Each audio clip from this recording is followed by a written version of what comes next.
बाबा ने हमें लक्ष्य दिया कि भारत को स्वर्ग बनाना है। सबका ये लक्ष्य है कि भारत को स्वर्ग बनाना है।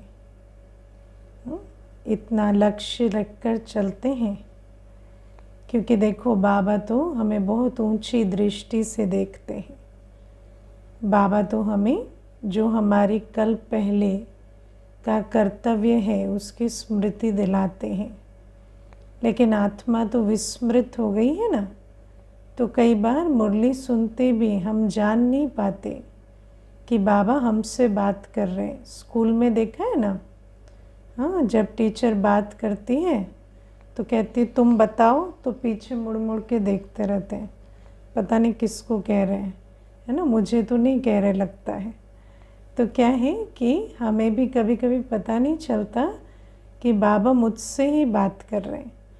जब मुरली सुनते हैं तो बाबा कहते हैं कि तुम शिव शक्ति पांडव सेना हो, तुम्हें भारत को स्वर्ग बनाना है। तो हमें ऐसा तो नहीं लगता दीदियों को कह रहे हैं, है ना, या बड़े भाइयों को कह रहे हैं, दादियों को कह रहे हैं, या क्लास में भी जो 10 वर्ष से पुराने हैं उनको कह रहे हैं। हमें कहाँ कह रहे हैं, ऐसा तो नहीं लगता है ना। ये मेरे लिए कह रहे हैं, बाबा मुझे कह रहे हैं कि तुम्हें स्वर्ग बनाना है। लेकिन उसमें जो सबसे बड़ी बात है वो ये है, जो बनेंगे वो बनाएंगे, है ना। जो बनेंगे नहीं वो बनाएंगे कैसे, ये बहुत समझने की बात है। क्योंकि कई बार क्या होता है, क्योंकि हैं तो हम देव आत्माएं ना, तो हमारे अंदर मदद करने की भावना है, बहुत भावना से चलते हैं, इमोशनल होते हैं कि हमें भारत को स्वर्ग बनाना है। लेकिन इमोशनल होने से नहीं होगा, लायक बनना पड़ेगा, शक्तिशाली बनना पड़ेगा, है ना। मैं आपको एक छोटी सी बात बताती हूँ। कल एक कन्या आई थी, बहुत इमोशनल। जैसे कभी कभी आपको कोई दिखता है तो आपको लगता है ना ये चीज़ अति में है, तो उसमें अति इमोशनल होने की एक, है ना, ट्रेट दिखाई दिया। तो बात बात में रोती, किसी और के दुख का वर्णन करती और रोती, है ना। फिर मुझे कहती कि कोई उसके संबंध संपर्क में कोई भाई है, जो अब ज्ञान में तो है नहीं, तो जो भी अपनी बात बता रही थी कि उसके साथ उसके विवाह की बात चल रही थी। तो मुझे कहती कि उसके साथ ऐसे शादी की बात चल रही थी, और फिर उसने मुझे बताया कि मुझे सुइसाइडल टेंडेंसी हो रही है ना। तो मैंने उससे बात की, क्योंकि मैं खुद बहुत इमोशनल हूँ और मुझे भी कभी पीछे लगा था कि मुझे भी ऐसी फीलिंग्स आती हैं, तो इसीलिए मैं समझ पाई। तो मैंने उससे बात की, मैंने उसको कंफर्टेबल किया। फिर 4-5 दिन मेरी बात नहीं हुई, और फिर बाद में पता चला कि वो जो भाई है वो घर छोड़कर चला गया है ना, और उसका कुछ अता पता नहीं मिल रहा है। तो ऐसे कह के बहुत रोई, और मुझे कहती है अगर मैं उससे रोज़ बात करती तो शायद वो घर छोड़ के नहीं गया होता, या कोई भी अगर अनहोनी हो गई है तो शायद वो नहीं घटी होती। तो मैंने उसको कहा चलो ठीक है, इस पर बात करते हैं।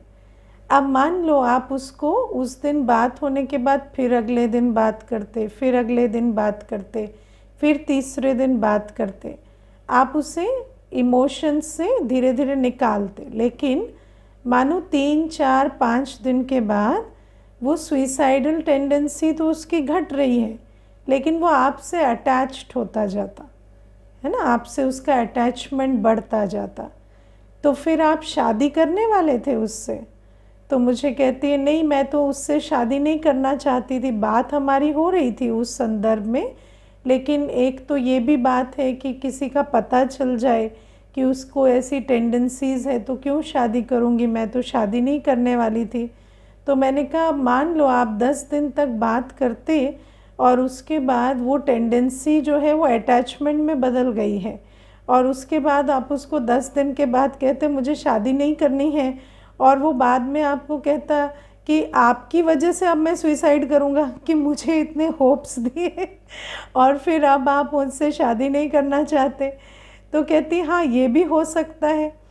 तो मैंने कहा देखो क्या है ना, हमें समझना है कि किसी को, है ना, किसी को भी, किसी भी अशक्त आत्मा को जब हमें मदद करनी है तो हम उसका सहारा नहीं बन सकते, है ना। हम कितनों का सहारा बनेंगे? हम सहारा बन सकते हैं क्या? नहीं। हम किसी की मदद नहीं कर सकते, हम किसी को अपनी मदद करना सिखा सकते हैं। समझे? हाँ, दुनिया में कहते हैं God helps those who help themselves, है ना। ईश्वर भी उसकी मदद करता है जो अपनी मदद करते हैं। तो हमें भी किसी की मदद करना माना उसकी बैसाखी बन जाना, उसका सहारा बन जाना। कोई क्रोधी है तो ऐसा कह देना कि आप मुझ पर क्रोध कर लिया करो, कोई दुखी है तो हर समय मुझसे बात कर लिया करो।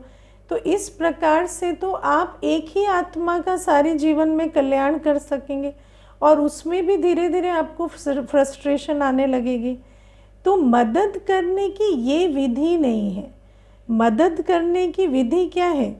मदद करने की विधि है कि हम इतने शक्तिशाली बने कि किसी आत्मा को शक्ति भरकर उसको ऐसा बनाए कि वो भी किसी और को शक्ति भरने के लायक बने।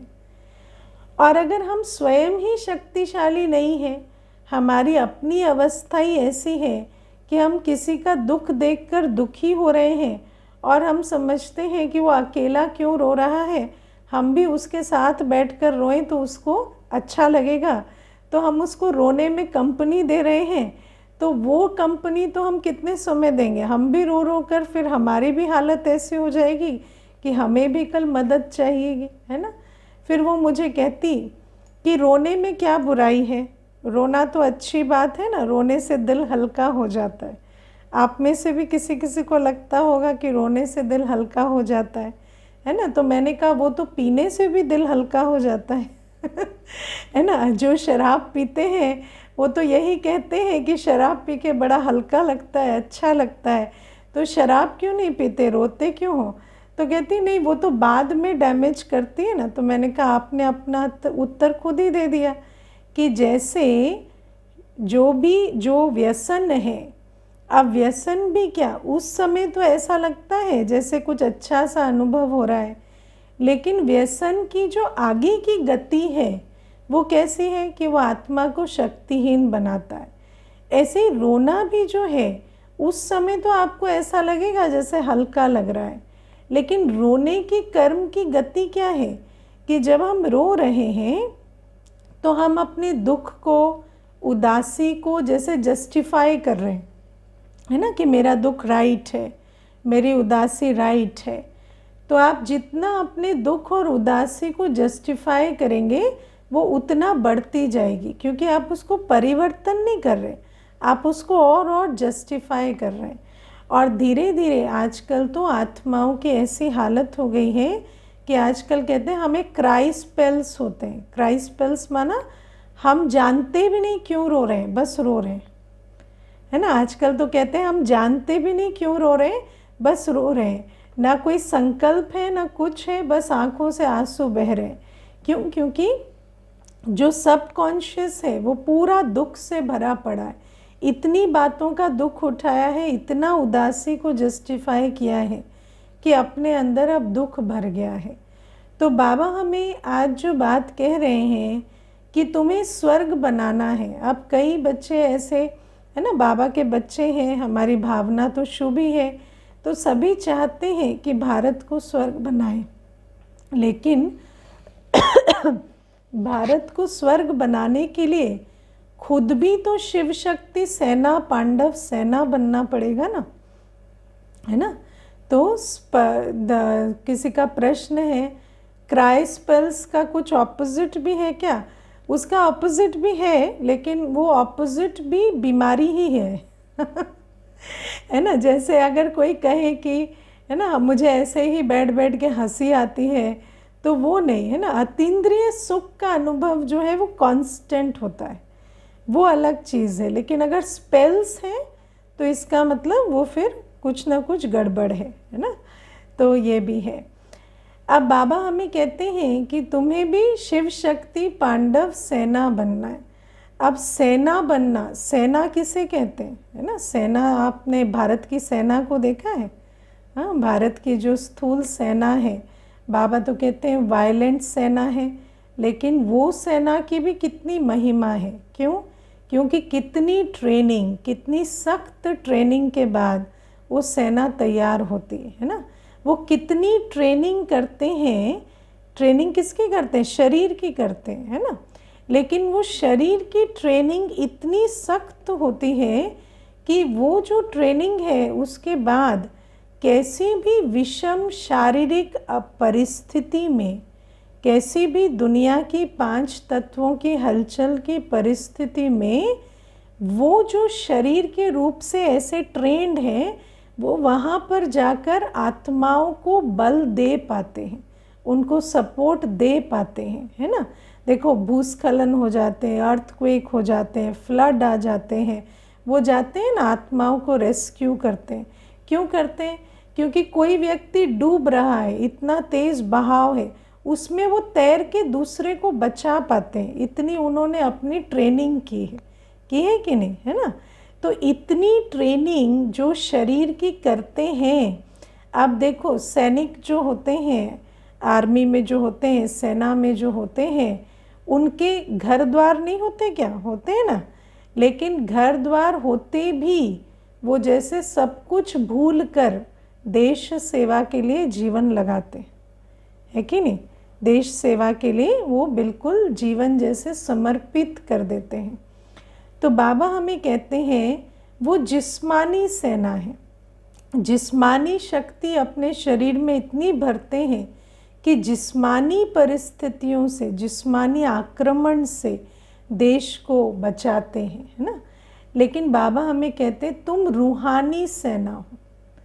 तुम अपनी पवित्रता के बल से, तुम अपनी अवस्था के बल से कैसी भी पतित आत्मा, कैसी भी दुखी आत्मा, उसकी अवस्था बदलने में मदद करते हो, है ना? उसको भी निकाल कर पावन और सुखी बनाने का रास्ता बताते हो।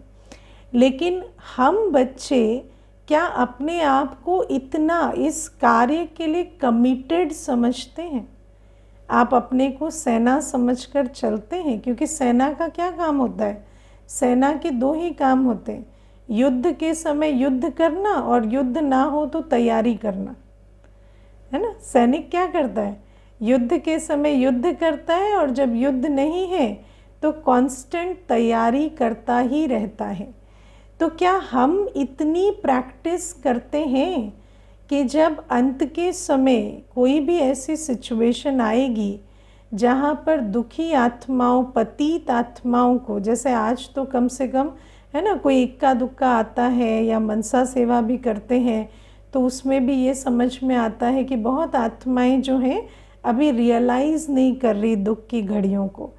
लेकिन एक जब त्राही त्राही होगी, उस समय क्या हमारे अंदर इतनी शक्ति है कि जब आत्माएं मांगने के लिए तैयार हैं, दर पर खड़ी हैं, तो हम अनेक आत्माओं की झोली भर सकें? क्या हम अपने को इतना तैयार कर रहे हैं? ये हमें अपने आप से पूछना है। और बाबा कहते हैं उसका तरीका क्या है? उसका तरीका है योग बल की ड्रिल करना, रूहानी ड्रिल, है ना? बार बार बाबा की याद का अभ्यास। बाबा कहते हैं ये जो याद की ड्रिल है, रूहानी ड्रिल है, इसी से आत्मा में ताकत भरेगी। लेकिन याद की ड्रिल कौन कर सकेंगे? तो बाबा ने कहा जिसका बुद्धि का योग सब तरफ से टूटा हुआ होगा, है ना? बुद्धि का योग सब तरफ से टूटा हुआ होगा। अब बुद्धि का योग कैसे टूटेगा, है ना? जैसे कई बार सोचते हैं बुद्धि का योग टूटा हुआ है। बुद्धि का योग कब टूटता है? जब वहाँ से कोई दुख या धोखा आता है ना? तो एक बार एक माता मुझे कहती है, ऐसे वैसे तो पूछो ना कि योग हो रहा है, तो कहती थी हाँ हो रहा है, बस हो रहा है, चल रहा है।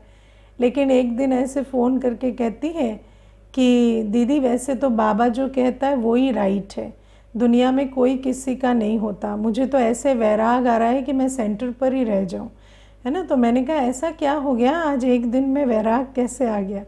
तो बात क्या हुई कि बेटे ने 2 उल्टी बातें कर दी, है ना, कुछ कड़ा बोल दिया, रूड हो गया, तो उस कारण से वैराग आ गया, है ना।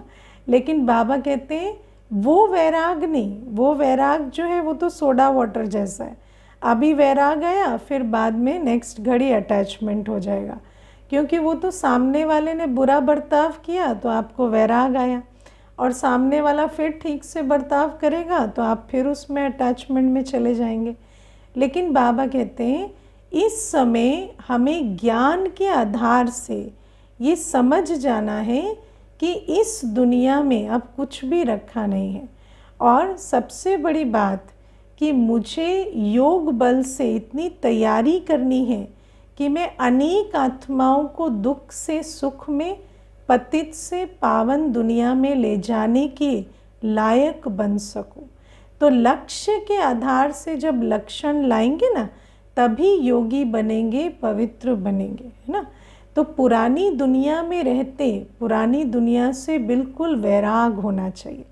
लेकिन वैराग जो है वो कैसे होगा, तो बाबा ने, मुझे नहीं पता आप लोगों ने वो चित्र देखा है या नहीं, बाबा ने एक चित्र बनवाया है योगी का, है ना। योगी का चित्र कैसा है, योगी 4 पाँव की टेबल पर बैठा है ना, टेबल पर बैठा है योगी, और उस टेबल के 4 पाए हैं, और वो 4 पाए क्या है, सत्संग, शुद्ध अन्न, ब्रह्मचर्य और दिव्य गुण। सत्संग, शुद्ध अन्न, ब्रह्मचर्य और दिव्य गुण। तो योग की ड्रिल अगर करनी है तो ये 4 बातें प्रैक्टिकल चाहिए, क्योंकि इन 4 बातों का कनेक्शन हमारा पुरानी दुनिया से बुद्धि योग जोड़ने के संदर्भ में होता है। जो आत्मा, जो ब्राह्मण आत्मा शुद्ध अन्न नहीं खाएगी, पतितों का बनाया हुआ अन्न यदि हम खाएंगे तो हमारी बुद्धि किससे जुड़ेगी, उस पतित आत्मा से, है ना। तो हम सोचे हम योगी बने, हम सोचे कि हमारा बुद्धि योग पुरानी दुनिया से निकल जाए, लेकिन पुरानी दुनिया का खान पान, बिना बाबा की याद का बना अन्न यदि हमारे शरीर में जा रहा है तो फिर हम आत्मा योगी नहीं बन सकते। शुद्ध अन्न मैंडेटरी है ना। तो जब बाबा कहते हैं ना कि पुरानी दुनिया से बुद्धि योग निकाल दो, पुरानी दुनिया से बुद्धि योग निकालने की दिल सबकी है, लेकिन उसकी विधि है, क्योंकि जहाँ हमारा तन मन धन होगा वहाँ हमारा बुद्धि योग ज़रूर जाएगा, है ना। और अगर हम अन्न हम किसी का स्वीकार कर रहे हैं तो ऐसा नहीं हो सकता कि उससे हमारी बुद्धि ना जुड़े। ऐसा हो सकता है? ऐसा नहीं हो सकता। तो इसीलिए अन्न का असर होता है। और मैं आपको बताऊं, जब आप एक्सपेरिमेंट करेंगे तो भले ही, क्योंकि जिस पर असर हो जाता है उसको तो पता नहीं चलता, लेकिन मैं आपको बताऊं, एक भाई थे, तो वैसे तो धारणाओं पर चलते, और बाबा की, देखो जब बुद्धि पवित्र होती है तो बाबा का ज्ञान, बाबा की श्रीमत बुद्धि में बहुत अच्छे से सटीक तरीके से बैठते हैं। और जैसे ही अन्न का असर आता है तो बाबा और श्रीमत समझ में नहीं आती, है ना। तो क्या हुआ कि गए अपने लौकिक परिवार में, तो जब लौकिक परिवार में गए तो वहाँ भोजन किया, क्योंकि माँ बड़े प्यार से भोजन परोस रही थी और बड़े प्यार से बहनें कह रही थी कि तुमने तो हमें जैसे छोड़ ही दिया है, खाते नहीं हो। तो फिर उनका भोजन खाया, फिर उनके साथ गपशप लगाई, बातें की, और धीरे धीरे क्या हुआ, 2 दिन में सुर ही बदल गया था, है ना। कौन बाबा क्या सेवा, ये वाला सुर हो गया था, है ना। और फिर मैंने उनको ऐसे, उनको तो पता भी नहीं चल रहा था, फिर मैं जब बात कर रही थी तो मैंने कहा आप ज्ञान में आए तो इतना परिवर्तन हुआ, तो कहते नहीं कुछ खास परिवर्तन भी नहीं हुआ, पहले भी मैं थोड़ा थोड़ा ऐसा ही था। दुनिया में लोग हमें ऑफिस में वैसे भी कहते थे आप सबसे अलग हो, आप सबसे न्यारे हो। तो मैंने अपने आप को कहा इनकी तो बुद्धि पूरी चट हुई, अभी तो इनको पहले निकाल के लेके जाओ यहाँ से, उसके बाद इनकी बुद्धि पर कुछ असर होगा। क्योंकि एक बार ताला बंद हो जाता तो फिर अगर कुछ सुनाए भी तो वो बात समझ में नहीं आती है ना, क्योंकि ताला तो बंद हो गया है, फिर भले कितनी भी दस्तक देते रहो वो बात समझ में नहीं आती। तो ये जो अन्न का असर है ये इतना स्ट्रॉन्ग है, ये मैं आपको आंखों देखा हाल बताती हूँ। क्योंकि हो सकता है कि है ना शुरुआत में हमसे भी कोई अवज्ञा हुई हो और असर आया हो, लेकिन अपना असर तो देख नहीं सकते ना, दूसरे का तो देख के बता सकते, तो इसीलिए वो बात बता रहे हैं ना। तो अन्न का इतना असर होता है। तो अगर हम इस बात को नहीं समझते कि अन्न का और बुद्धि योग का कनेक्शन है, तो फिर हम सबके संग बुद्धि का योग तोड़ेंगे कैसे। तो हमें समझना पड़ेगा इन 4 बातों का कनेक्शन है। दूसरी बात है ब्रह्मचर्य जीवन। अगर ब्रह्मचर्य जीवन नहीं है, काम विकार है, तो योगी तो बनना भूल ही जाओ, है ना, योगी नहीं बन सकते।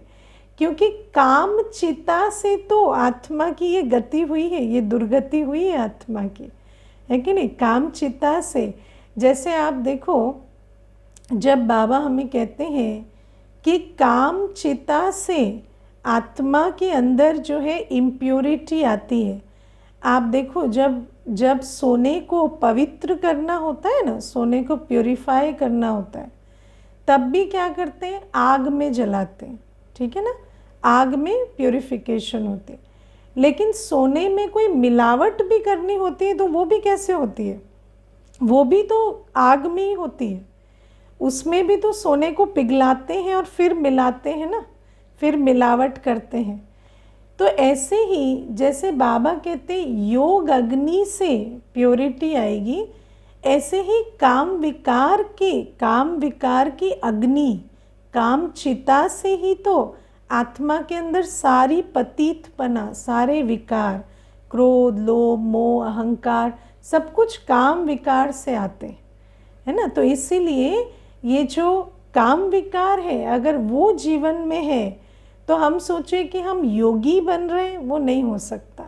और सबसे बड़ी बात है कि जिसकी बुद्धि इन 4 बातों के कारण पतित है, मलिन है, उसको ऐसे भ्रम भी माया प्रस्तुत करेगी कि तुम तो बहुत योगी बन रहे हो, लेकिन उसका योग लग नहीं रहा है, वो तो बस ऐसे खेल पाल कर रहा है ना, बैठ के मैं आत्मा बिंदी हूँ, बाबा बिंदी है। लेकिन अगर काम विकार है, अगर अशुद्ध भोजन खा रहे तो योग लगने का तो कोई सवाल ही पैदा नहीं होता। क्योंकि आत्मा तो देह से न्यारी हो ही नहीं सकेगी। जब आत्मा देह से न्यारी ही नहीं होगी तो बाबा के साथ योग की तो बात ही नहीं है। तीसरी बात है सत्संग। सत्संग माना मुरली। जिस आत्मा की बुद्धि में ज्ञान नहीं है, जिस आत्मा की बुद्धि में आज की मुरली नहीं चल रही, जिस आत्मा की बुद्धि में आज का वरदान नहीं चल रहा, जिस आत्मा ने ज्ञान पर अटेंशन नहीं दिया है, उसको बाप का रंग कैसे लगेगा। सत्संग, मुरली अगर बुद्धि में नहीं है तो नेचुरल है कि बुद्धि में पुरानी दुनिया की बातें चल रही हैं, है ना। देखो हम तो भाई जब क्लास कराते हैं तो यहाँ तक कहते हैं कि कोई एक्सीडेंट हो गया, कोई बात हो गई, है ना, कोई परिस्थिति आ गई, तो सबसे पहले क्या पूछो अपने आप से, आज का वरदान याद है आज का वरदान याद है। क्योंकि क्या है कि अगर हमें उस समय आज का वरदान याद है तो इसका मतलब हमारा बुद्धि योग उस समय बाबा से जुड़ जाएगा, और बाबा से जुड़ेगा तो बाबा की मदद मिलेगी। और मानो अगर बुद्धि योग बाबा से नहीं जुड़ा है तो फिर नेचुरल है कि जो भी परिस्थिति आई है अचानक, उससे बुद्धि योग जुड़ेगा, और जिससे बुद्धि योग जुड़ेगा उस चीज़ को तो बल मिलेगा ना। इसीलिए बाबा कहते हैं कि ये जो सत्संग है, कई ऐसे कहते हैं कि हम योग करते हैं लेकिन हम मुरली नहीं सुनते, तो वो योग नहीं करते, वो समझते हैं कि हम योग करते हैं, है ना। अपने आप को योगी समझने में और योगी बनने में बहुत अंतर है। क्योंकि राजयोगी माना, राजयोगी के अंदर तो दिव्य गुणों की धारणा नज़र आएगी, पवित्रता नज़र आएगी, शक्तिशाली स्वरूप नज़र आएगा, तो बाबा कहते हैं वो योगी नहीं बनते, वो योगी समझते हैं अपने आप को। तो बाबा कहते हैं तीसरी बात जो सत्संग की, और चौथी बात दिव्य गुण की। दिव्य गुण अर्थात जब हम जीवन में चलते हैं, मानो मधुरता नहीं है, हमारे मुख से कड़वे बोल निकलते, हमारे अंदर धैर्यता नहीं है, हड़बड़ी में गड़बड़ी करते रहते, तो वो जो छोटे छोटे पाप हो रहे हैं, छोटे छोटे पाप हो रहे हैं ना, अगर मधुरता नहीं है, मधुरता का गुण नहीं है, कड़वा बोला है, किसी का दिल दुखाया है, तो फिर क्या होगा, उस पाप का बोझ तो बुद्धि पर बादल बन के छा रहा है। तो वो आत्मा जब योग में बैठेगी तो क्या उसका योग लगेगा? आपने कभी ट्राई किया है? किसी को कोई कड़वी बात बोल दी और उसके बाद आप सोचो कि मैं योग करूं, योग लगता है? हाँ, योग नहीं लगता। क्यों? क्योंकि उस बात का बुद्धि पर पर्दा पड़ गया है। अब हम सोचें कि हमारे अंदर धैर्यता नहीं है, अब धैर्यता नहीं है तो ज़रूर हड़बड़ी में कुछ ना कुछ गड़बड़ी करते हैं। अब वो जो गड़बड़ी हुई है वो तो बुद्धि में बैठी हुई है, तो फिर वो बुद्धि जिसमें गड़बड़ी बैठी हुई है वो कैसे योग लगाएगी? हर्षित मुक्ता नहीं है, और हर्षित मुक्ता नहीं है तो जब हम संबंध संपर्क में आते हैं तो हर एक के हमारे प्रति संकल्प चलते हैं, है ना, हर एक के हमारे प्रति संकल्प चलते हैं। वो संकल्प भी हमारे को योग लगने नहीं देते। या कोई भी ऐसे दिव्य गुण की कमी है, नम्रता नहीं है, नम्रता नहीं है तो ईगो वाले बोल बोलते हैं, किसी को ठेस पहुंचाते हैं, किसी को नीचा दिखाते हैं, तो फिर उसके बाद सोचें हमारा योग लगे, नहीं। वो आत्मा इतने बैठ के संकल्प भेज रही है आपको कि वो संकल्प ही विघ्न बन के योग नहीं लगने देंगे। तो बाबा कहते इसीलिए जिस आत्मा के अंदर ये 4 फाउंडेशन की धारणाएं नहीं हैं, शुद्ध अन्न की, ब्रह्मचर्य की, सत्संग की, दिव्य गुण की, वो योगी नहीं बन सकता। और इसीलिए बाबा कहते सब संग तोड़ एक संग जोड़ेंगे कैसे। अब कई बार हम सोचते हैं सब संग तोड़ना एक संग जोड़ना मतलब बस ऐसे चुपचाप बैठ जाना, नहीं। पर सबसे बड़ी बात है कि जैसे कर्म बंधन बुद्धि को खींचते हैं, ऐसे यथार्थ कर्म बुद्धि को न्यारा भी करते हैं।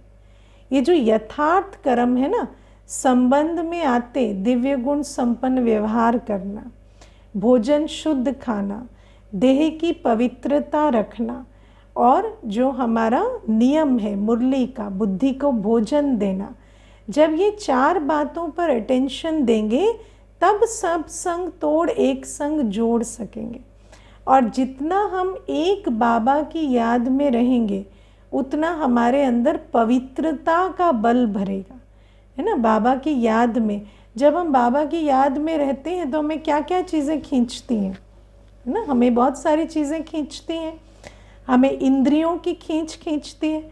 बाबा की याद में बैठे, फ़ोन की घंटी बजी तो क्या होगा, जो कान में सुनाई दिया वो बुद्धि को खींचेगा, किसका मैसेज आया, किसका फ़ोन आया, है ना। कुकर की सीटी लगी तो भी संकल्प चलेगा कि हम, मेरे कुकर की सीटी तो नहीं लगी, अब अपना तो गैस बंद करके आए थे, लेकिन दूसरे की भी सीटी लग रही है तो संकल्प चलेगा कि कहीं मेरी तो दाल नहीं चढ़ी हुई, ऐसा तो नहीं मैंने गैस बंद करनी भूल गए।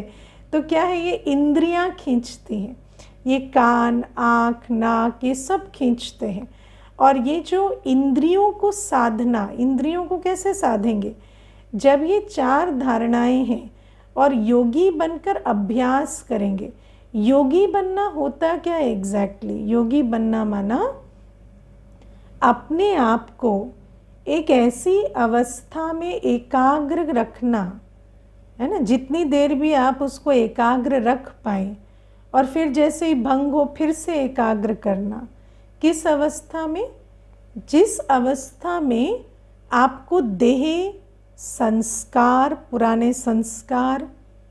पुरानी स्मृतियों के संकल्प, कोई इमोशंस जो पीछे के, या कोई भी बात इस दुनिया की ना खींचे और आप बाबा की याद में सुख, शांति, स्नेह, शक्ति का अनुभव निरंतर कर सके।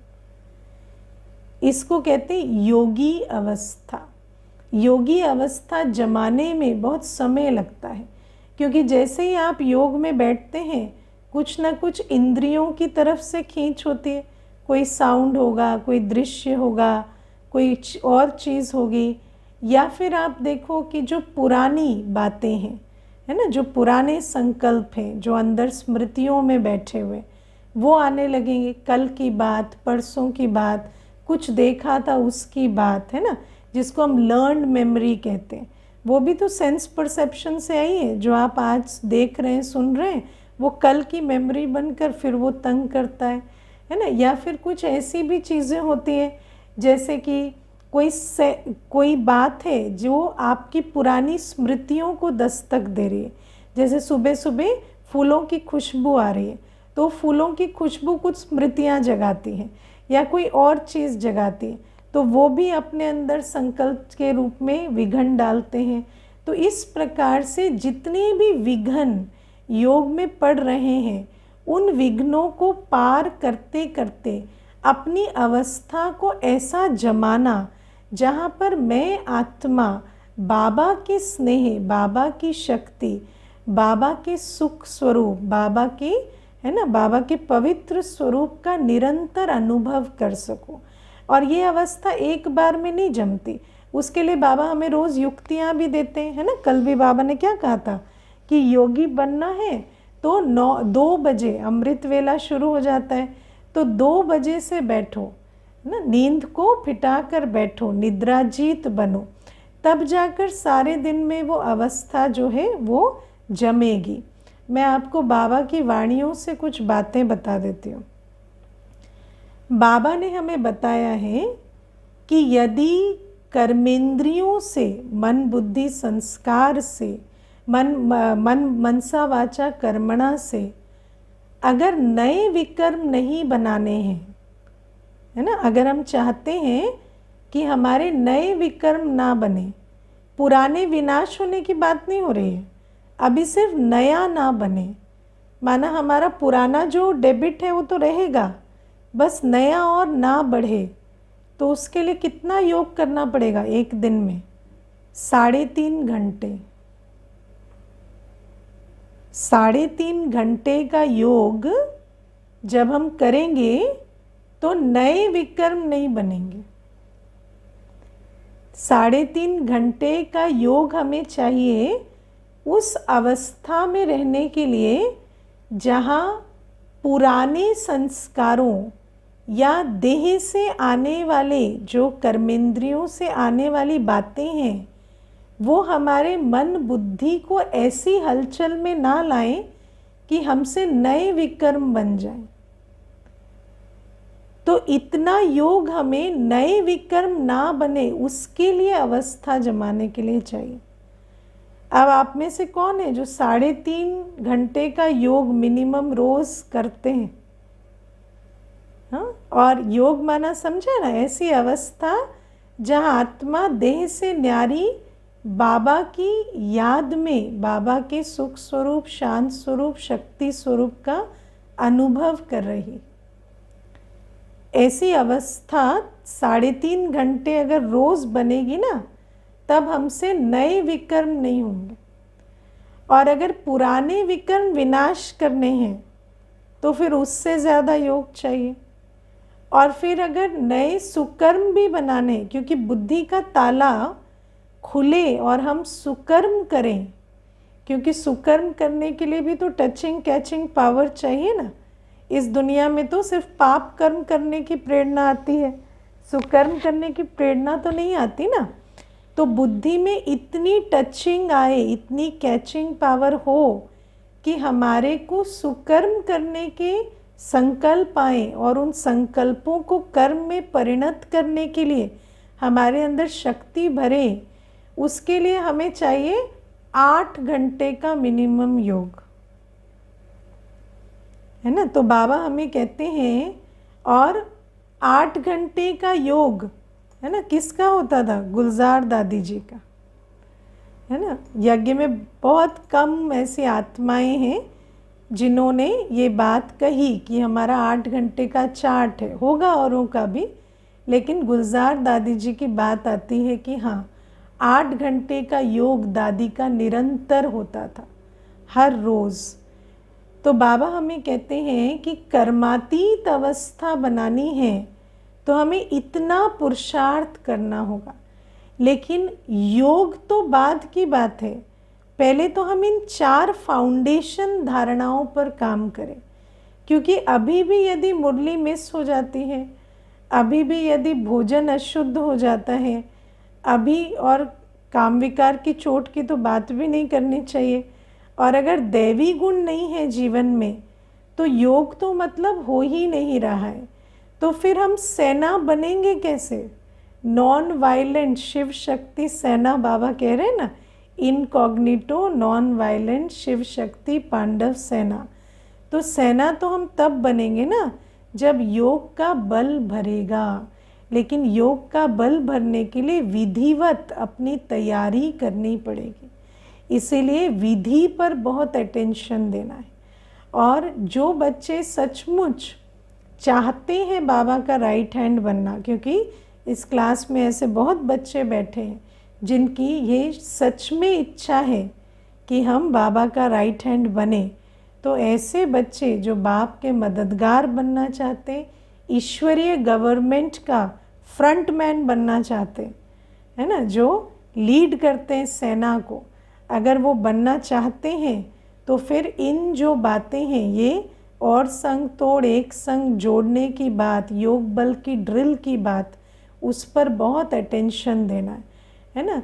ये जो मार्ग है ना, ये एक्साइटमेंट का मार्ग नहीं है ना। जब आते हैं ना ज्ञान में तो पूछते कितने दिन में कर्मातीत हो जाएंगे, है ना। तो हम कहते हैं अभी थोड़ा सांस ले लो, रुको थोड़ा, है ना, इतनी हड़बड़ी क्या है आपको तो कितने दिन में कर्मातीत हो जाएंगे वो वाली बात नहीं है यहाँ पे।